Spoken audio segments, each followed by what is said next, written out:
Notre activité médicale consiste à prendre soin des patients insuffisants rénaux qui nous sont référés en vue d'une transplantation, organiser avec eux la transplantation, organiser le bilan pré-transplantation et ensuite organiser l'ensemble de leur suivi médical post-transplantation et gérer l'ensemble de leurs complications ou des événements médicaux qui pourraient survenir dans le cadre de cette transplantation.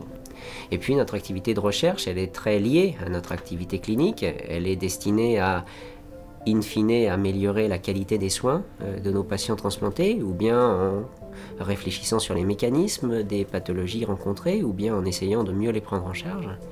Et donc pour ce faire, on développe des projets de recherche. Depuis maintenant d'assez nombreuses années, on a un objectif ultime qui serait de pouvoir transplanter en l'absence de toute immunosuppression thérapeutique. Donc ça porte un nom, c'est le fait de développer une tolérance du patient transplanté vis-à-vis de l'organe étranger qui lui a été donné.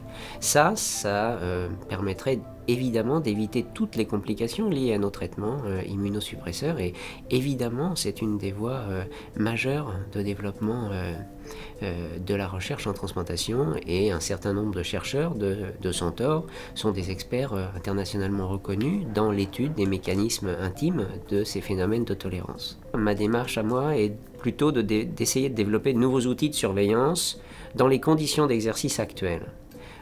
Il est assez étonnant de voir qu'on s'occupe en 2014 d'un patient transplanté à peu près de la même façon qu'on s'occupait du premier patient transplanté qui avait reçu le rein de sa mère, ici même, il y a à quelques mètres d'ici, dans l'hiver 52. C'est-à-dire qu'on surveille dans le sang la fonction du greffon, et si ça ne va pas, on fait une biopsie du greffon. Et ça, c'est immuable depuis quelques décennies, et l'idée, la démarche dans laquelle on s'inscrit, c'est de développer de nouveaux outils qui pourraient nous donner des informations clés sans avoir nécessairement à faire ce geste invasif que constitue la biopsie. Et donc la Fondation Centaure nous a permis, en réunissant 3 équipes, chacune étant très impliquée dans la médecine de transplantation et dans la recherche en transplantation, et bien de réunir ces équipes, de les faire discuter entre elles d'abord, de leur faire trouver des intérêts communs, et puis, in fine, de développer de réelles collaborations pour développer des projets à envergure plus importante, avec plus d'ambition, pour le bénéfice du patient, in fine. Je pense que la seule chose qu'on puisse espérer de la Fondation, c'est qu'elle continue dans cette démarche de progression et de transversalité dans les travaux qui unissent nos 3 équipes, parce que c'est comme ça qu'on gagnera.